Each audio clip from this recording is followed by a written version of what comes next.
13장 12절 말씀입니다. 전체가 15절로 되어 있는데요. 3절씩 이렇게 나누어져서 지금 이 네 번째 종의 노래가 이제 기록되어 있습니다. 그래서 우리가 먼저 읽기 전에 52장 13절부터 15절까지는 먼저 예수님의 십자가로 말미암아 그냥 죽는 것으로 끝나는 게 아니라 그분이 부활 승천하셔 하나님 보좌 우편에 앉게 된 그 존귀하신 승리의 영광의 그 주님의 모습을 먼저 지금 52장 13절 15절에 설명을 합니다. 그러니까 먼저 영광의 승리의 주를 갖다 먼저 딱 노래한 다음에 그 다음에 이제 53장에 들어가가지고 예수님이 이 땅에 오셔서 고난받는 종으로 어떻게 십자가를 지셨는지를 하나하나 이제 설명을 해요. 그래서 우리 한번 먼저 52장 13절부터 15절 같이 한번 한 목소리로 읽겠습니다. 보라, 내 종이 형통하리니 밭으로 높이 들려서 지극히 존귀하게 되리라. 전에는 그의 모양이 타인보다 상하였고 그의 모습이 사람들보다 상하였으므로 많은 사람이 그에게 대하여 놀랐거니와 그가 나라들을 놀라게 할 것이며 왕들은 그로 말미암아 그들의 입을 봉하리니 이는 그들이 아직 그들에게 전파되지 아니한 것을 볼 것이요 아직 듣지 못한 것을 깨달을 것임이라. 아멘. 그러니까 먼저 이 음악에서도 막 처음에 부드럽게 나간 다음에 클라이막스에 가서 막 꼬강하는 게 아니라 먼저 그냥 처음부터 그냥 강하게 포르테시모로 그냥 때려가지고 아주 그냥 뭐라 그러네 베토벤의 막 꽝꽝꽝꽝 하듯이 먼저 얘기하고 그 다음에 예수님에 대해서 설명을 해요. 마치 이것은 요한복음 1장 1절에서 18절에 아주 예수님의 이 복음에 대해서 너무나도 이렇게 강력하게 선포한 다음에 요한복음을 서술하는 그 내용과 아주 흡사합니다. 자, 이런 가운데 우리 좀 한 절 한 절씩 보면서 예수님의 그러한 종의 승리, 높아짐에 대한 그 모습을 먼저 살펴보도록 하겠는데요. 이걸 통해서 우리들이 기본적으로 알아야 될 것은 뭐냐면 우리의 최종의 삶도 예수님처럼 최후 승리가 보장되었고 우리도 훗날 예수님의 영광을 함께 나눠갈 수 있는 하나님의 후사, 자녀가 되었다는 이 사실을 먼저 저나 여러분들이 그런 확신 속에서 오늘 이 말씀을 13절 15절을 보면 많은 은혜가 되리라고 봅니다. 자, 그런 가운데 13절에 보면은 보라, 내 종이 형통하리니 밭으로 높이 들려서 지극히 존귀하게 되리라. 신약에서는 빌립보서 있죠. 종의 형체를 입어 우리 하나님과 동등됨을 취할 거로 것으로 여기지 아니하시고 종의 형체를 입어 이 땅에 오심으로써 주님은 어떻게 돼요? 저 높고 높은 보좌에 앉게 되었고 하늘과 땅 아래에 있는 모든 것들이 예수 그리스도 앞에 무릎을 꿇고 예수님을 나의 주님으로 이제 고백하게 되었다라고 하는 그 당시 초대교회 이 찬송시가 있거든요. 그 찬송시가 예수님에 대해서 한 얘기거든요. 근데 그 얘기에 그 배경이 되는 것이 지금 오늘 우리가 지금 방금 읽었던 이런 내용입니다. 자, 근데 여기서 예수님의 그 최후 승리가 무엇을 통해서 이루어졌냐면은 십자가를 통해서 이루어졌다는 거. 근데 그 십자가는 철저하게 하나님 아버지의 뜻이라는 거. 이걸 통해서 우리들이 기본적으로 우리가 기독교, 우리 신앙에 있어서의 성공이 뭐냐? 그거는 이 땅에서의 형통이 아니라 하나님의 뜻대로 순종하는 그 순종에서 우리가 형통을 논해야 되고 우리가 승리를 논해야 한다는 것을 지금 우리들에게 교훈하고 있어요. 아무리 이 땅에서 높은 지위, 많은 것을 얻었다 할지라도 하나님의 뜻대로 행하지 않는 가운데 만약에 그것을 얻었다고 한다면은 그는 성공이 아니죠. 승리가 아니죠. 예수님이 이렇게 형통하고 승리에 또 존귀한 그런 보좌에 앉을 수 있었던 것은 철저하게 하나님의 뜻대로 십자가를 지셨기 때문이라는 겁니다. 그래서 이런 메시지를 보면서 우리들이 진정한 승리가 뭐냐?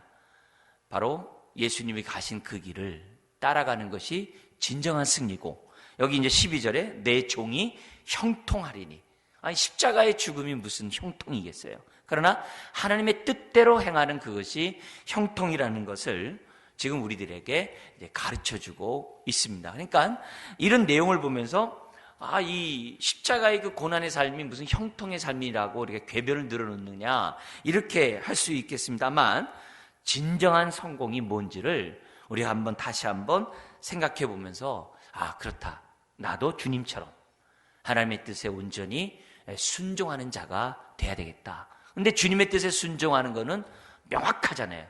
예수님이 가신 그 길을 따라갈 때, 그것이 바로 하나님의 뜻에 순종하는 것이요, 그것이 진정한 형통이요, 성공이라는 것을 우리들에게 가르쳐주고 있어요. 그러니까 세상에서 생각하는 성공, 세상에서 생각하는 형통이 아니라는 거죠. 우리는 무엇보다도 하나님 앞에서 떳떳할 때 그것이 형통한 것이고, 하나님 앞에 기쁨으로 설 때 그것이 바로 성공의 삶인 줄 믿습니다. 비록 베드로는 거꾸로 십자가에 못 박혀 죽었지만 베드로의 삶은 형통한 거죠. 형통한 거죠.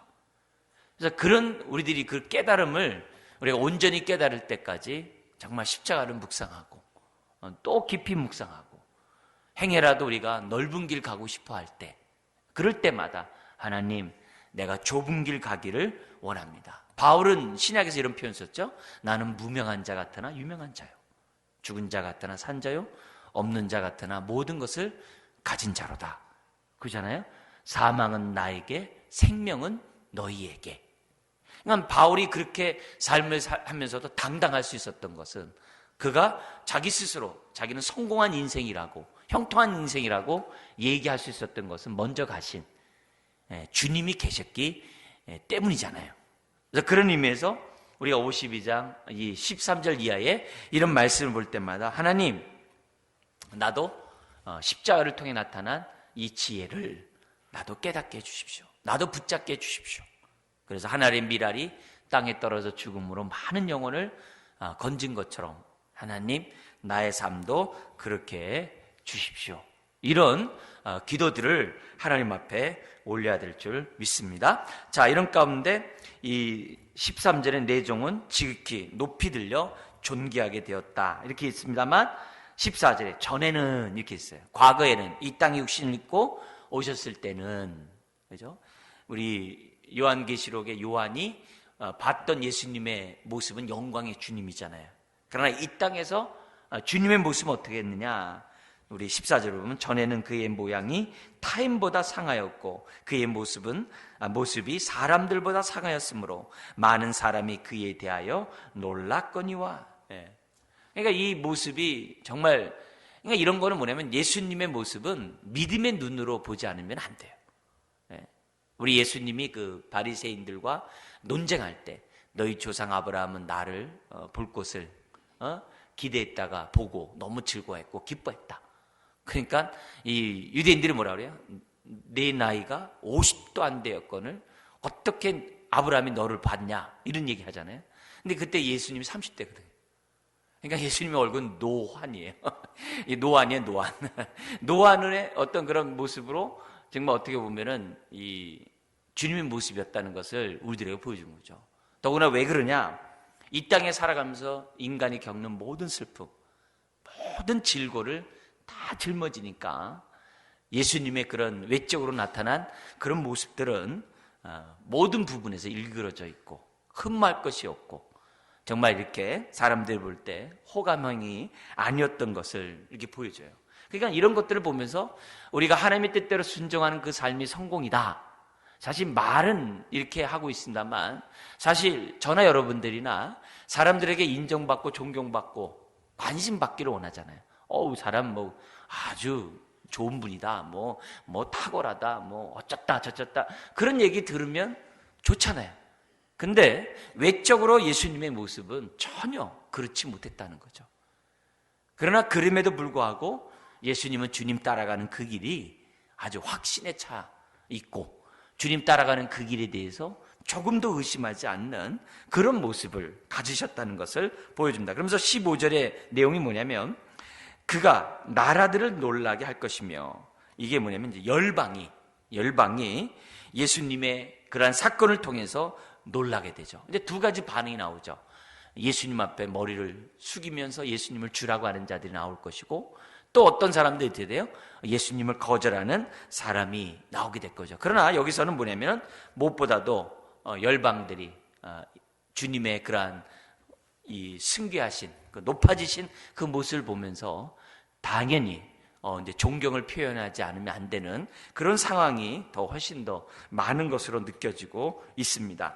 자, 여기서 우리들이 놓치지 말아야 될 그런 부분은 주님 가신 그 길은 반드시 보상이 있다는 거예요. 주님 가신 그 길은, 하나님 뜻대로 간 그 길은 반드시 하나님 보좌 우편에 앉게 되는 그 축복이 우리들에게 보장으로 주어졌다는 사실을 저와 여러분들이 잊어서는 안 돼요. 그래서 비록 우리 14절에 있는 것처럼 사람들에게 주목받지 못한다 할지라도 저를 비롯해서 여러분 모두는 주님 가신 그 길을 가고자 어떻게 보면은 나를 쳐 복종하는 그런 삶을 살아야 한다는 것을 14절은 또 우리들에게 말씀하고 있어요. 그래서 비록 예수님은 많은 고난을 당하고 많은 어떻게 보면 미움을 당하고 주목받지 못한 삶을 살았음에도 불구하고, 그러나 어떻게 돼요?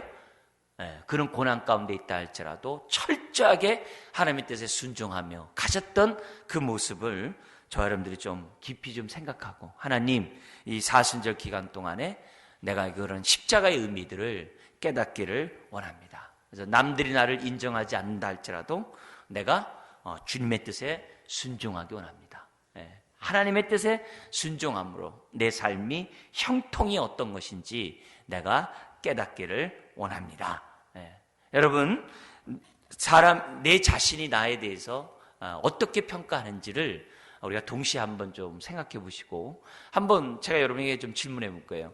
여러분은 지금 형통한 삶을 살고 있습니까? 여러분의 답을 해보는 거죠. 나는 정말 형통한 삶을 살았는가? 내가 정말 진정으로 성공하는 삶을 살고 있는가? 여러분, 이 땅에서의 영광은 잠시라고 그러잖아요. 이 땅에서의 영광은 잠시라고 하잖아요. 정말 하늘나라에 대한 소망을 갖고 사는 저와 여러분들이 얼마만큼 하나님 나라를 생각하는가. 그래서 저는 자꾸 주님의 재림을 잊어버리니까 제가 잊어버리지 않으려고 어떤 사인을 뒀다고 말씀을 드렸죠. 어떤 사인을 뒀어요? 항상 제가 하도 잊어버리니까 아들 이름에다 그냥 아예 그냥 박아버렸잖아요. 그래서 현자를 갖다가 아들 이름에 현자를 셀 때 일부러 뭐냐면은 주님의 재림을 생각하면서 아들 이름을 볼 때마다, 생각할 때마다, 이름 부를 때마다 다시 오실 주님을 잊지 말자. 저는 나름대로 뭐냐면 아들 이름, 가장 귀한 그 이름에다가 신앙 고백을 이렇게 집어넣었어요. 왜 그러냐?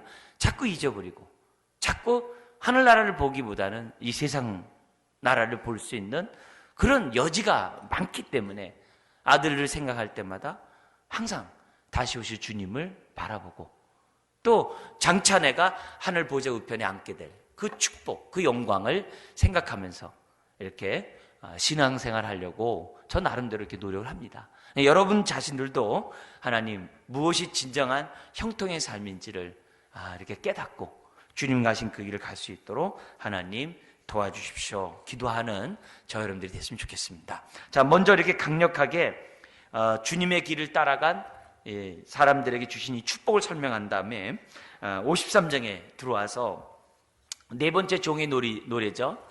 이 53장보다 이렇게 신약에서 많이 성취된 이렇게 인용한 그런 성경 구절이 없습니다. 그만큼 매우 탁월한 그런 메시지인데요. 먼저 1절 3절은 뭐냐면은 예수님이 보잘것없는 종의 출신으로서 그가 당한 그 고난을 노래하고 있습니다. 그래서 두 번째 연인데요. 1절 3절입니다. 같이 한번 1절 3절 읽겠습니다. 우리가 전한 것을 누가 믿었느냐? 여호와의 팔이 누구에게 나타났느냐? 그는 주 앞에서 자라나기를 연한 순 같고 마른 땅에서 나온 뿌리 같아서 고운 모양도 없고 풍채도 없은즉 우리가 보기에 흠모할 만한 아름다운 것이 없도다. 그는 멸시를 받아 사람들에게 버림받았으며 간고를 많이 겪었으며 질고를 아는 자라. 마치 사람들이 그에게 얼굴을 가리는 것 같이 멸시를 당하였고 우리도 그를 귀히 여기지 아니하였도다. 여기 이 3절에 보면은 그 얼굴을 가리는 것 같이 멸시를 당하였고, 이 얘기가 공간복음에서는 뭐냐면은 또 공동번역은 이렇게 했어요. 그에게서 얼굴을 돌렸고 이렇게 했어요. 얼굴을 가리다는 얘기를 얼굴을 돌렸고로 이 공동번역을 해놨는데, 우리 공간복음에 보면은 예수님의 십자가를 보면서 남은 구원하면서도 자기는 구원하지 못하다 이런 말뿐만 아니라 십자가를 바라보는 그 당시 유대 사람들이 고개를 돌렸다 이렇게 돼 있어요. 왜냐면 그 당시 이 십자가야말로 어떤 거예요? 가장 저주에, 유대인들의 생각은 나무에 달린 자마다 저주를 받았다라고 하는 그 구약의 말씀을 그대로 생각하고 있었어요. 그래서 예수님이 십자가에 못 박힌 것에 대해서 그건 하나님으로부터 저주를 받아서 십자가에 못 박혔다라고 그 당시 유대인들은 확신하고 있었어요. 왜? 나무에 달린 자마다 저주를 받았다고 했기 때문에. 그래서 그들은 마치 이렇게 십자가를 달린 그 모습을 봤을 때 마치 우리가 뭐 밥맛 없다 뭐 이런 표현한 것처럼 아주 그런 것보다 더 심하게 고개를 돌렸다 그랬어요.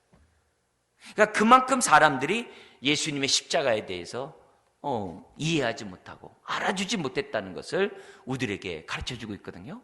그러니까 그런데 놀랍게도 예수님이 죽으신 지 얼마 안 됐는데 많은 주님의 제자들이 예수를 주라고 하는 거예요. 그 당시 주는 황제만 주라고 호칭이 있었거든요. 황제만 큐리오스라는 주라는 말이 쓰여진 거예요. 근데 예수님이야말로 진정한 만왕의 왕이라고, 만주의 주라고 사람들이 얘기한다는 거예요. 불과 몇 년 사이에 많은 사람들의 신앙 고백이 예수는 주다라는 말로 고백이 되는 거예요. 뭐 때문에 그러냐? 바로 예수님이 부활했기 때문에. 부활의 주님을 만난 다음부터 사람 제자들이 두려워하지 아니하고 예수는 주라고 당당히 외쳤고, 오히려 그것 때문에 매를 맞아도 내가 주님을 인하여 고난당한 것을 오히려 제자들이 기뻐하고 즐거워했다라고 성경이 얘기하고 있거든요. 근데 그 얘기가 짧은 시간 안에 초대교회의 신앙 고백이 돼요. 예수는 주, 예수는 주님이시다, 예수는 주님이시다. 그래가지고 예수 믿는 사람들이 로마 그 통치하에서 국교로 돼가지고 고난이 끝날 때까지 얼마나 많은 사람들이 순교했는지 몰라요. 근데 그 순교를 당한 그 사람들의 아주 이구동성의 고백은 뭐냐? 예수님은 주님이시다. 그러면 재판관이나 이런 사람들은 뭐냐면 황제가 주다 이렇게 얘기하거든요. 거기에 대해서 아니다, 예수님만이 주님이시다. 그래서 그 고백 때문에 사람들이 죽었거든요. 순교를 당했거든요. 어떻게 그럴 수 있냐 이거죠. 어떻게 이미 벌써 이렇게 자기 눈에도 보이지 않는 그런 상황임에도 불구하고 할 수 있냐 이게. 근데 안타깝게도 많은 사람들이 예수님의 그러한 십자가의 죽음에 대해서 경청하지 않고 믿지 아니하고 오히려 뭐냐면 이렇게 부인해버리는 그런 일들이 초대교회 안에도 많이 있었던 걸 봐요. 여러분 그 디모데 전후서 같은 데만 보더라도 바울을 갖다가 아주 괴롭히는 알렉산더 같은 사람들이 있었잖아요. 그러니까 이런 사람들이 벌써 교회 안에서도 반대자들이 많이 있었던 것을 보면은 이게 쉽지 않았던 모습인 것을 봐요. 자, 그러나 오늘 여기 53장 1절에서 3절에 보면은 예수님은 전혀 모든 사람으로 볼 때 존경받을 만한 어떤 가문, 백그라운드가 없었다는 것을 우리들에게 보여줘요. 여러분 잘 알다시피 목수의 아들이잖아요. 그죠? 목수의 아들이잖아요. 그리고 예수님에 대한 소문이 안 좋잖아요. 뭐예요? 이게 결혼도 하지 않고 아이가 출산이 되지 않았습니까? 이런 얘기들이 그 당시 같은 그 동네 아에서는 예수님이 태어나고 자랐던 그 동네에서는 예수님에 대해서 이렇게 좋아하지 않았거든요. 아주 멸시했거든요. 너가 요셉의 아들이 아니냐 이런 비아냥거리는 소리를 들을 정도로 예수님의 그러한 출신 성분이나 이런 것들은 아무런 보잘것이 없었던 거죠. 그리고 예수님의 십자가의 자체에 대해서도 사람들이 되게 고개를 돌리는 그런 사람이었다는 거죠. 여기서 우리가 깨달을 것이 뭡니까? 첫 번째는 뭐냐면 예수님이 그만큼 철저하게 고난을 당하셨다는 거예요. 그걸 우리가 잊어서는 안 돼요. 예수님이 철저하게 고난을 당하고 철저하게 시험을 당하셨다는 거예요. 왜 그래요? 히브리서 2장 우리 14절 이하의 메시지를 보면 어떻게 돼요? 주님이 그렇게 한 이유는 시험 당하는 자들을 능히 도우시기 위하여. 주님이 철저하게 시험을 당하고 고난을 당하셨다라고 말씀한 거예요. 그러니까 우리가 역설적이지만 예수님이 아주 짓밟히면 짓밟힐수록 우리가 그만큼 나음을 입는 거예요. 우리한테는 유익이에요. 우리한테는 축복이에요. 너무 정말 역설적이지만은 그게 현실이에요. 그래서 우리가 볼 때 주님의 모습은 우리가 지금 여기 성경에 기록된 우리 이 메시지 여기 글보다도요 더 아주 그냥 악랄하게 더 아주 강하게 예수님을 아주 폄하하고 그렇게 사실 번역을 해야 돼요. 또 그렇게 사셨고 많은 사람들에게 몇시천 대를 받으면서 모든 고난을 갖다가 다 짊어진 주님의 모습이었거든요. 그렇지만 그것은 어떻게 돼요? 그만큼 저와 여러분들을 구원하고 저와 여러분들을 그만큼 온전케 하기 위한 주님의 철저한 고난인 것을 우리들에게 가르쳐주고 있어요. 그러니까 여기에서 은혜 받은 많은 우리 찬송가 이 작사자들이 이 주님의 이런 아주 그 외모에 흠말 것이 없는 이런 모습 때문에 감화감동 받아가지고 아주 훌륭한 찬송시들을 써가지고 우리들의 마음을 아주 정말 뜨겁게 하고 감동 있게 이렇게 하고 있지 않습니까? 그래서 많은 사람들이 주님의 이런 철저한 고난 앞에서 감사하고 은혜를 경험하는 것이 현실인 것을 우리들에게 보여주고 있습니다. 자, 그럼 두 번째 우리들이 알아야 할 것이 뭐냐면 그렇기 때문에 오늘 하나님은 사람을 취할 때 외모로 취하지 아니하고 그의 중심을 보신다는 사실을 다시 한번 저와 여러분들이 기억하셨으면 좋겠어요. 그래서 너무 우리가 보여지는 삶, 남들에게 드러나는 이런 삶에 대해서 우리들이 잘 우리가 이렇게 경계하지 않으면 저나 여러분들이나 나도 모르는 사이에 이렇게 과시하고 이렇게 보여주고 사람들에게 이렇게 자랑하고 이런 쪽으로 우리들이 눈이 이렇게 시선이 갈 수 있어요. 그러면 그럴수록 우리는 어떻게 돼요? 그만큼 주님이 원하시는 좁은 길을 저나 여러분들이랑 갈 수 없어요. 갈 수 없어요. 저희 이제 동료 목회자들 중에서 이렇게 보면은 진짜 겉으로 볼 때는 말마따나 모든 환경이나 뭐 조건이 여건이나 이렇게 흠말 것이 없고 관심이 이렇게 시선을 끌지 못하는 그런 동역자들이 있어요. 근데 조금만 시간이 같이 지나고 조금만 같이 이렇게 수련회를 이렇게 하다 이렇게 딱 보면은 딱 그 인격이 드러나요. 다 알잖아요. 느끼잖아요. 딱 보면은 그 인격이 딱 드러나면은 굉장히 참 부럽고 존경스럽고 아니 겉으로는 진짜 주님같이 이렇게 흠말 것도 없고 볼 것도 없고 처음에는 말도 걸고 싶지 않은 그런 사람인데 조금만 같이 얘기하다 보면은 그 안에 있는 그 주님의 모습이 이렇게 마음에 이렇게 감동을 주는 그런 친구들이 있어요. 그러니까 그런 친구들 이렇게 딱 보면은 갑자기 이제 부끄러지는 거죠. 그런 끝까지 그런 모습 속에서 그러니까 보배를 질그릇에 담았다는 그 말씀이 그런 말씀이 진짜 사실이구나. 그런 것들을 느끼게 하는 사람들이 있어요. 그게 바로 이제 하나님이 기뻐하는 종의 모습이라는 것을 우리들에게 가르쳐줘요. 비록 예수님은 꽃미남이 아니었지만, 그렇지만 주님이 가신 그 중심만큼은 하나님 뜻대로 온전하게 사셨던 그런 모습이라는 것을 1절에서부터 3절까지 우리들에게 설명합니다. 자, 그러면서 4절부터 6절에서는 뭐냐면은 어떤 고난을 당하셨는가? 여기 핵심은 대속이에요. 대신 담당했다는 그런 메시지를 갖다가 4절부터 6절에 설명하고 있는데요. 이 메시지는 너무나도 귀중한 성경 구절입니다. 같이 한번 읽어볼까요? 그는 실로 우리의 질고를 지고 우리의 슬픔을 당하였거늘 우리는 생각하기를 그는 징벌을 받아서 하나님께 맞으며 고난을 당한다 하였노라. 그가 찔림은 우리의 허물 때문이요 그가 상함은 우리의 죄악 때문이라. 그가 징계를 받음으로 우리는 평화를 누리고 그가 채찍에 맞음으로 우리는 나음을 받았도다. 우리는 다 양 같아서 그릇 행하여 각기 제 길로 갔거늘 여호와께서는 우리 모두의 죄악을 그에게 담당시키셨도다. 아멘. 여기 초점은 그건 뭐예요? 대신 담당시켰다는 거. 그러니까 우리 주님은 대신 담당했다는 거. 그게 이 종의 이 고난에서 아주 하이라이트, 핵심에 관한 이 부분입니다.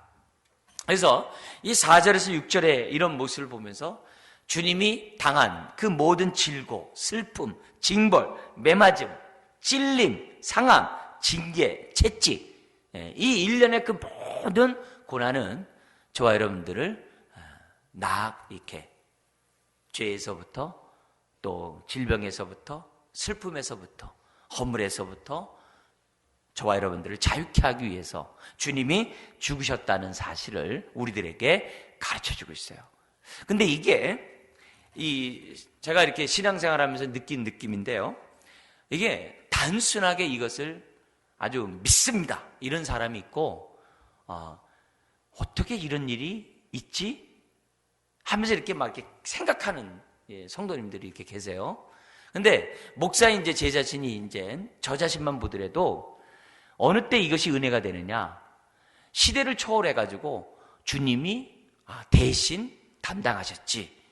이걸 내가 믿고 믿음으로 이렇게 선포하고 내가 마음에 이렇게 확신하는 가운데 그대로 이렇게 제 자신 있게 행동하면 이 말씀이 마치 이렇게 플러그에다가 우리가 이렇게 딱 집어넣으면 불이 들어오는 것처럼 전기가 통하는 것처럼 하나님의 은혜가 임하는 것을 많이 경험해요. 많이 경험해요. 그래서 제가 여러분들에게 좀 바라고 싶은 것은 뭐냐면 여기 보면은 우리가 이 땅에 당하면서 당하는 많은 슬픔들, 많은 고통들, 많은 아픔들 그런 거 있을 때마다 뒤집어서 좀 생각했으면 좋겠어요. 예를 들면 몸살이 나가지고 막 이렇게 힘들어요. 그러면 내가 몸 관리를 잘못해가지고 몸살 났구나. 약 먹고 내가 좀 이렇게 좀 쉬어야지. 이렇게만 생각하지 말고 그 순간에 비록 약은 먹지만 기도하는 거예요. 하나님, 내가 몸이 아프고 내가 이렇게 몸살 걸리고 이런 아픈 거 의사들이 보면 쟤 지금 정신 나간 소리 한다 이렇게 지나치다라고 얘기하려는지 모르지만 그런 시간조차도 하나님께 고백하는 거죠. 왜냐면 주님이 여기 보면은 우리의 질고를 지고 우리의 슬픔을 담당했다 그랬거든요. 근데 이 질고가 마태복음 8장 17절에 보면 뭐라고 풀었냐면은 병과 연약함을 담당했다 이렇게 풀었어요. 마태복음에 이 질고를 병과 연약함이라고 했다고.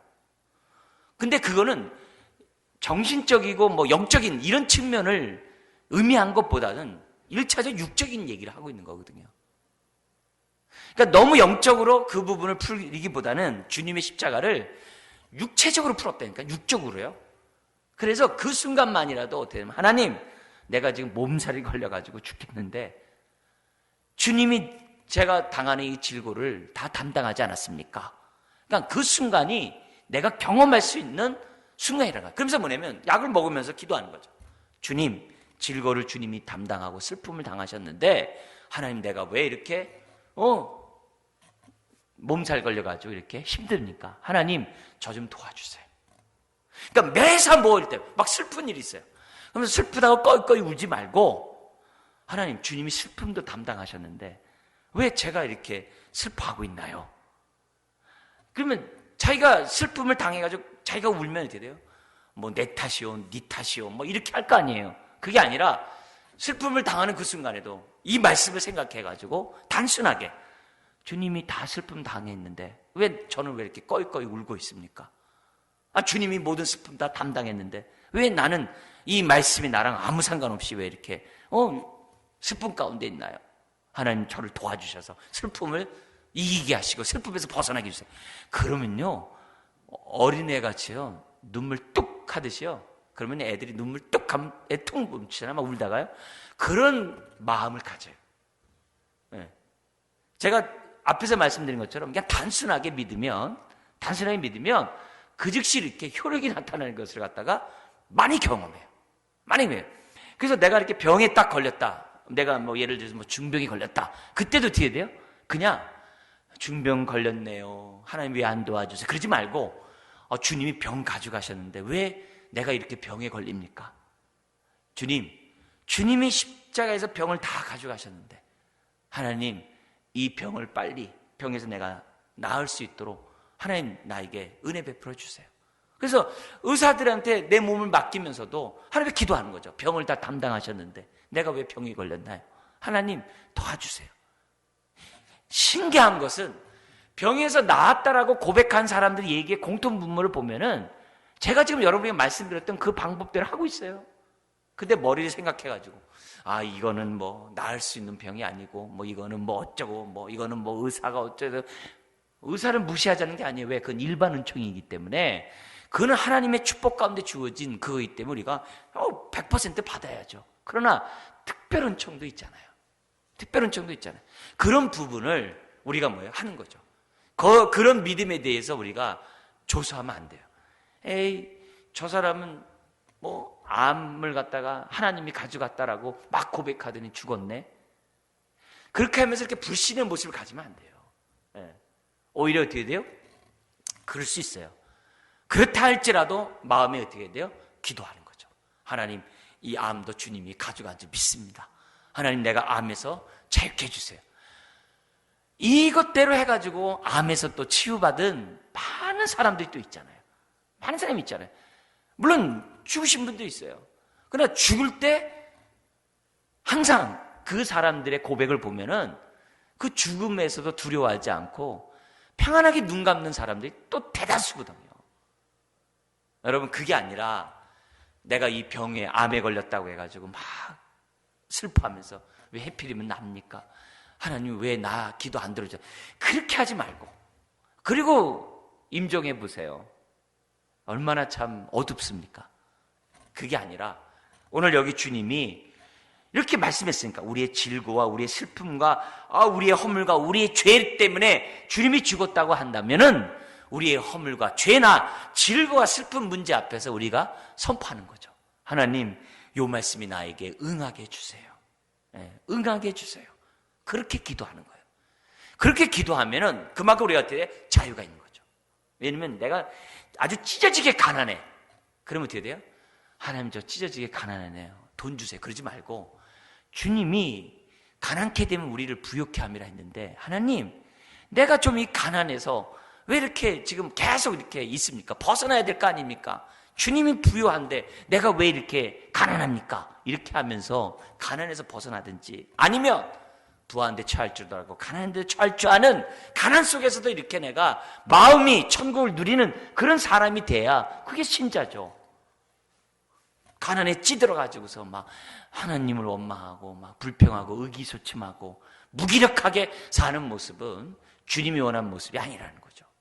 그래서 이 땅에 내가 죄와 사망의 그 그늘 속에 당하는 많은 문제가 있을 때마다 기도하는 거예요. 내 슬픔의 문제, 즐거움의 문제, 연약함의 문제 있을 때마다 반대로 주님은 다 가져가셨는데 내가 왜 이것에 눌려 있습니까? 하나님, 저를 자유케 해주세요. 그러면 내가 병에게 눌리지 않아요. 가난에게 눌리지 않아요. 슬픔에 눌리지 않아요. 오히려 내가 적극적으로 내가 십자가의 은혜 속에서 일어서는 것이 신앙이요, 십자가의 능력인 줄 믿습니다. 그래서 좀 단순하게 좀 해보세요. 그리고 기회를 놓치지 마세요. 현재 내가 아프면 아픈 그 기회를 놓치지 말고 주님이 십자가에서 다 가져가셨는데, 하나님, 나에게는 왜 그 십자가의 능력이 안 나타납니까? 하나님, 도와주세요. 그리고 일어나면서 에고 하면서 더 그러지 말고 하면서 하나님 앞에 맡기면서 우리가 계속 믿습니다. 하나님, 도와주세요. 그것이 우리가 형통하게 되는 이제 지름길이라는 거죠. 중요한 것은 4절부터 6절에 우리 주님이 우리가 당하는 그 모든 질고와 슬픔과 허물과 죄를 다 담당했다는 거, 다 가져갔다는 거, 이것을 저와 여러분들이 믿어야 될 줄 믿습니다. 아닌가 다를까 계시록 마지막에 뭐예요? 새 나라가, 정말 이 세상이 새 창조가 이루어지면은 슬픔과 눈물과 모든 사망과 질병과 고통이 다 사라진다고 그랬잖아요. 그렇다면은 오늘 우리가 이 땅에서 예수 안에서 믿는 저와 여러분들이 우리를 두려움을 주고 불안하게 하고 염려하는 그런 것에 눌려있지 말고 주님 장차 누릴 그 영광을 지금 누리게 해주십시오. 왜? 믿음은 바라는 것들의 실상이라고 했잖아요. 믿음은 과거에서 오늘 사는 것이 아니라 장차 완성된 그것을 오늘 끄집어 놓고 끄집어서 사는 것이 믿음이잖아요. 그래서 바라는 것들의 실상이잖아요. 그렇게 우리들이 신앙생활 하면은 우리의 삶이 얼마나 건강하고 영육간에 얼마나 천국에 복된 삶을 살아가는지 모릅니다. 여러분, 환경 때문에 우겨싸이지 말고, 조건 때문에, 여건 때문에 우겨싸이지 말고, 우리 마음은 늘 의와 희락과 화평이 넘쳐나는 천국의 삶을 살아야 될 줄 믿습니다. 기도하세요. 또 기도하세요. 내 안에 아주 충만할 때까지 기도하세요. 충만할 때까지 기도하세요. 병에 걸리더라도. 우리 선교사님 지금 말기암 지금 막 투병하고 있잖아요. 투병하고 있어도 이 들리는 얘기가 뭐냐면은 사명, 하나님 앞에 내가 해야 될 사명이 남았는데 하나님이 저를 데려가시겠어요? 이렇게 얘기를 해요. 얼마나 이 마음이 뭉클합니까? 왜냐하면 사명과 죽음은 같은 단어거든요. 우리가 살아있다 하나 사명대로 살지 않으면 죽은 인생이에요. 그러나 사람들이 볼 때 죽었다 하나 사명 가운데 살면은 산 인생이 아니겠어요?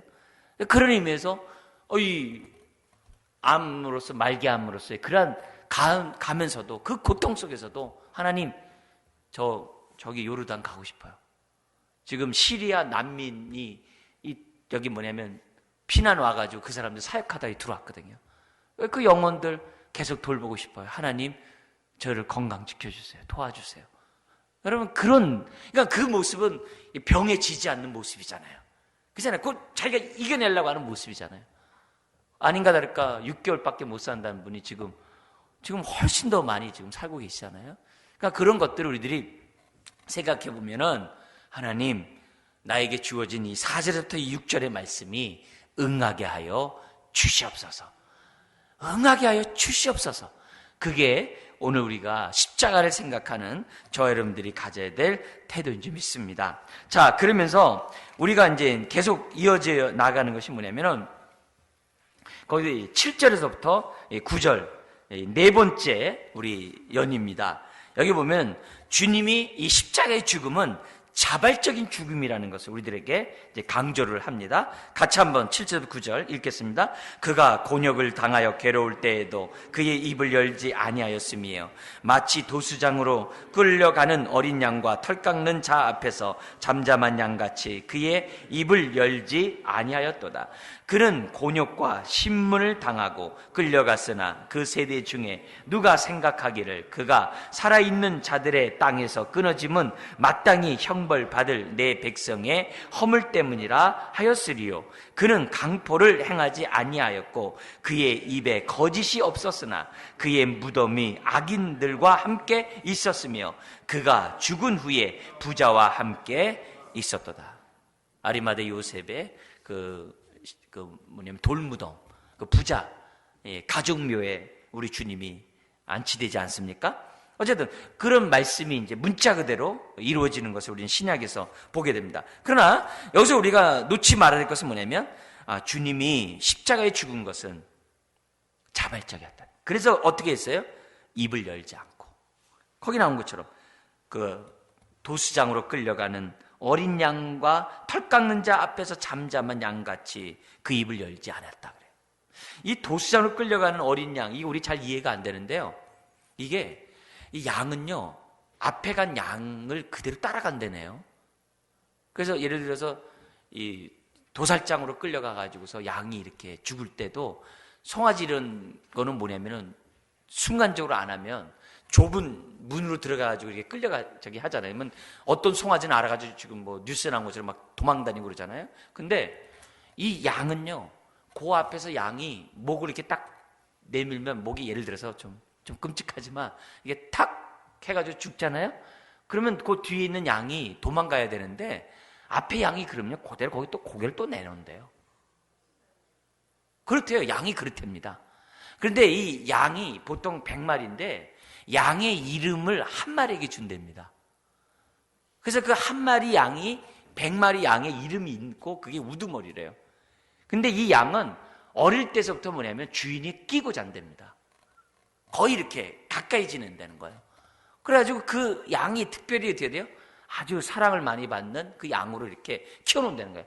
그래서 그 양은 주인이 뭐라고 얘기하면요, 금방 알고 움직인대요. 가자 그러면 뭐 똘똘아 가자 그러면요, 똘똘이는 막 하다가도 그냥 주인의 음성 듣고 간다는 거예요. 그러면 다른 양은 그대로 따라간다는 거예요. 그래서 도수장으로 가는 그 양이 도망가야 되는데 그냥 고개 이렇게 내미고 그냥 탄대요. 참 희한한 이 짐승이지만 어쨌든 그 모습에서 우리에게 보여주느냐, 우리 주님은 그 어떤 고난도 자발적으로, 자운함으로, 잠잠히 고난을 당하셨다는 사실을 우리들에게 가르쳐주고요. 그래서 사실 우리는 어떻게 돼요? 고난을 저항하거든요. 고난을 싫어하거든요. 고난을 피하려고 하거든요. 당연하잖아요. 그러니까 그래서 두려워하고 무서워하는 거잖아요. 그런데 우리 주님은 어떻게 돼요? 자발적으로 순한 양같이, 털 깎는 자 앞에서 잠잠한 양같이 입을 열지 않고 했다는 거예요. 아닌가 다를까 신약에 보면 어떻게 돼요? 네가 유대인의 왕이냐 했을 때 너가 직접 한 것이냐 들어서 한 것이냐. 그러니까 빌라도에게 그러잖아요. 그러니까 내가 유대인이 아닌데 어떻게 내가 직접 하느냐. 저기 너희 백성 저 유대인이 말하기 때문에 내가 한 얘기다. 그러니까 주님 뭐예요? 더 이상 말 안 하잖아요. 예수님은 뭐예요? 자기를 변론하고 난 죄가 없다 이렇게 얘기해야 되는데 가만히 있잖아요. 지금 요 말씀 그대로 이루어지잖아요. 근데 안타깝게도 예수님이 신문을 당할 때 지금 어떻게 돼요? 수제자라고 했던 베드로가 3번씩이나 예수님을 부인하잖아요.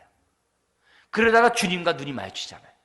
그러니까 한쪽에서는 인류의 죄를 담당하기 위해서 침묵하는 예수님이 있는 반면에 한쪽에서는 자기 목숨을 부지하기 위해서 예수님을 부인하는 그런 베드로의 모습이 있거든요. 그러니까 우리들의 인간의 모습은 어떻게 돼요? 사실 고난 앞에 우리는 두렵고 무섭습니다. 그런데 우리 주님은 어떤 고난을 당하셨느냐? 자발적인, 정말 자원함으로. 왜 그래요? 하나님의 뜻을 아셨기 때문에. 또 왜 그래요? 우리 52장 13절에 있는 것처럼 이것이 끝나면 내가 존귀하게 된다는 사실을 우리 주님 아셨기 때문에 그 길을 통과하셨다는 것을 우리들에게 보여주고 있어요. 그렇다면은 오늘 우리가 이 7절부터 9절에서 우리가 배워야 될 것은 이거예요. 뭐냐? 하나님, 내가 주님의 자녀로서 살아가는데 주의 뜻 앞에는 토를 달지 않게 해주세요. 주님의 뜻 앞에는 자발적으로 순종하게 해주세요. 이런 고백을 저와 여러분들이 먼저 배우고, 그래서 항상 주님의 말씀에는 예만 있지 아니오가 없다 그랬잖아요. 그래서 하나님, 내가 말씀 앞에 내가 온전히 순종한 자가 될 수 있도록 하나님 도와주세요. 그래서 나도 침묵을 배우는, 잠잠히 순종하는 것을 배우는 하나님 자녀 되게 해주십시오. 그래서 내가 막 이렇게 하지 말고 떠벌리지 말고 잠잠히 순종하는 자 될 수 있도록 도와주세요. 그래서 심지어는 사도 바울이 이런 표현을 썼어요. 내가 무익한 종으로 살게 해주세요. 열심히 일하다가 내 주인 앞에 와가지고 너 저쪽 가서 또 일해라 그러면은 그냥 잠잠히 가서 일한 것처럼 하나님, 내가 주의 일을 하는 데 있어서 좀 토를 달지 않고 잠잠히 순종하는 자 될 수 있도록 하나님 도와주세요. 우리 한번 따라서 해볼까요? 진정한 겸손은 상대방과 같아지는 것이다. 이 얘기를 왜 하냐면요, 우리가 이 신앙생활 할 때 우리가 이 섬김이라는 것은 지체와 같아지는 걸 말해요. 그래서 주님이 우리를 섬기기 위해서 우리와 같은 모양으로 오셨잖아요. 그런 것처럼 내가 주님을 닮아가는 종이 되려고 한다고 한다면은 어쨌든 간에 내가 섬기는 사람과 같아지려고 저와 여러분들이 노력을 해야 돼요. 그래야지만이 우리가 자발적인 순종 속에서 주님을 섬긴다라고 말할 수 있어요. 예를 들어서 누굴 섬긴다고 하면서 나는 당신보다 더 높아, 난 당신보다 더 나아, 난 당신보다 더 이렇게 예를 들어 뭐 위대해, 그래서 내가 당신을 돕는 거야. 그건 교만이죠. 그거는 상대방에게 불쾌감을 주죠. 그래서 그런 의미에서 주님은 되려 철저히 낮아지셨을 뿐만이 아니라 철저히 우리와 같아졌다는 사실을 저와 여러분들이 잊어서는 안 돼요. 그래서 진정한 겸손, 진정한 섬김은 주님처럼 같아지고 상대방과 같아지는 가운데 섬기는 것이라는 것을 우리에게 이제 보여줍니다. 마지막으로 10절에서부터 12절은 뭐냐면 이 죽음의 그 결과 보상이 뭐냐, 이게 어떤 보상이 우리에게 주어지느냐 그 얘기를 하는데요. 10절에서 12절 우리 같이 한번 읽어보도록 하겠습니다. 여호와께서 그에게 상함을 받게 하시기를 원하사 질고를 당하게 하셨은즉 그의 영혼을 속건 제물로 드리기에 이르면 그가 씨를 보게 되며 그의 날은 길 것이요 또 그의 손으로 여호와께서 기뻐하시는 뜻을 성취하리로다. 그가 자기 영혼에 수고한 것을 보고 만족하게 여길 것이라. 나의 의로운 종이 자기 지식으로 많은 사람을 의롭게 하며 또 그들의 죄악을 친히 담당하리로다. 그러므로 내가 그에게 존귀한 자와 함께 몫을 받게 하며 강한 자와 함께 탈취한 것을 나누게 하리니 이는 그가 자기 영혼을 버려 사망에 이르게 하며 범죄자 중 하나로 헤아림을 받았음이니라. 그러나 그가 많은 사람의 죄를 담당하며 범죄자를 위하여 기도하였느니라. 범죄자를 위해서 기도했다는 것은 십자가에서 저들의 죄를 용서해달라는 표현을 썼었고요. 12절에 보면은 이는 그가 자기 영혼을 버려 사망에 이르게 하며, 이 얘기가 뭐냐면 그 자기 영혼을 이렇게 쏟아붓는다라는 그 관제 있죠. 마지막 제사 때 포도주를 부으면서 끝나는 그 표현을 갖다 그대로 쓴 단어가 이는 그가 자기 영혼을 버려 사망에 이르게 하며, 그 단어를 이런 식으로 지금 번역하고 있습니다. 자, 근데 이 보상이 어떤 죽음의 결과 보상이 뭐냐? 거기 보면은 이 11절에 보면 있어요. 나의 의로운 종이 자기 지식으로 많은 사람을 뭐 했다고 그래요? 의롭게 하며, 이렇게 됐어요. 그죠? 그들의 죄악을 친히 담당하리라. 여기 보면은 예수님이 십자가의 죽음으로 어떤 보상이 따르느냐? 오늘 저와 여러분의 보상이 따른 거예요. 저와 여러분들을 의롭게 하는 보상이 주님에게 주어진다는 거예요. 뿐만 아니라 10절에 보면 이렇게 돼 있어요. 그의 영혼을 속건 제물로 드리기에 이르면 그가 씨를 보게 될 것이며, 이 씨가 어떤 씨예요? 후손이거든요. 보게 되며 그의 날은 길 것이며 또 그의 손으로 여호와께서 기뻐하신 뜻을 성취하리로다. 특별히 그 씨가 어떻게 돼요? 저와 여러분이에요. 그러니까 결국 예수님이 십자가의 죽음으로 주어진 그 보상은 예수님 자신이 하늘 보좌 우편에 앉는 것만이 아니라 오늘 저와 여러분과 같은 후손을 얻게 되었다는 거죠. 저와 여러분들을 의롭게 하는 그런 보상을 얻게 됐다. 그러니까 결국 십자가에 죽은 것은 다른 게 아니라 저와 여러분들을 위하여 주님이 십자가에 죽으셨다는 사실을 지금 뭐냐면 10절에서부터 12절에 설명하고 있습니다. 그렇다면은 오늘 우리가 신앙생활하면서 오늘 우리들이 붙잡아야 될 것들이 뭐냐면, 오늘 우리도 주님처럼 살아야 될 이유가 있는 거예요. 살아야 될 이유는 뭐냐면 우리 때문에 어떤 사람들이 생기는 거예요? 의롭게 함을 받는 사람들이 생기는 거죠. 전도가 뭐예요? 의롭게 하는 사람이 생기는 거죠. 그런 자를 다니엘서 12장은 뭐라고 그래요? 하늘의 스타가 되게 한다 그러죠. 네. 이 땅의 스타가 아니라 하늘나라의 스타가 되도록 우리 하나님이 축복하신다라고 말씀하고 있거든요. 자, 결론적으로 우리가 말씀드릴 것은 뭐냐면 주님의 철저히 정말 고난받음을 통해서 저와 여러분들이 나음을 입었다는 것, 주님이 행하는 그 모든 고초는 저와 여러분들을 대신한 고초였다는 것을 우리들이 보여줘요. 그렇다면은 오늘 우리가 이 메시지를 보면서 첫 번째 우리가 누려야 될 것은 뭐냐면, 하나님, 주님이 우리를 위해서 이렇게 하셨다면 내가 누리게 해주세요. 주님이 우리의 즐거와 슬픔을 담당했다면 즐거로서부터 자연받게 하시고 슬픔에서 자연받게 해주시고 허물과 죄 때문에 죽었다면 허물과 죄에서 자유함받게 해주세요. 첫 번째가 누림이에요. 동시에 나도 주님처럼 정말 자발적인 순종을 함으로 나도 또 다른 의의 씨를 갖다가 얻을 수 있는 사람 되게 해주세요. 누리는 것이 아니라, 누리는 것에 멈추는 게 아니라 다른 사람도 그렇게 하게 하는 하나님 자녀 되게 해주세요. 우리 기도하는 저와 여러분들이 되어야 될 줄 믿습니다. 여러분, 하나님이 저와 여러분들을 부르셨을 때는 뜻없이 부르지 않았어요. 저와 여러분들을 부를 때에는 이것을 누릴 뿐만 아니라 우리를 통해서 다른 사람들을 자유케 하기 위해서 구원하신 줄 믿습니다. 무엇보다도 우리 하나님은 여러분을 통해서 여러분의 가정을 축복하기 원해요. 아멘. 그리고 여러분을 통해서 여러분을 만나는 사람을 축복하기 원해요. 그래서 어떠한 사람이라도 소홀히 여기지 말고, 어떠한 사람이라도 정말 이렇게 하찮게 여기지 말고 예수님처럼 동등되도록 하셔야 돼요. 그들과 같아지도록 하셔야 돼요. 그러면 그 영혼이 구원을 받을 수 있어요. 자유케 될 수 있어요. 결코 이렇게 섬기지 않고 동질되지 않고 사람들의 마음을 살 수가 없어요.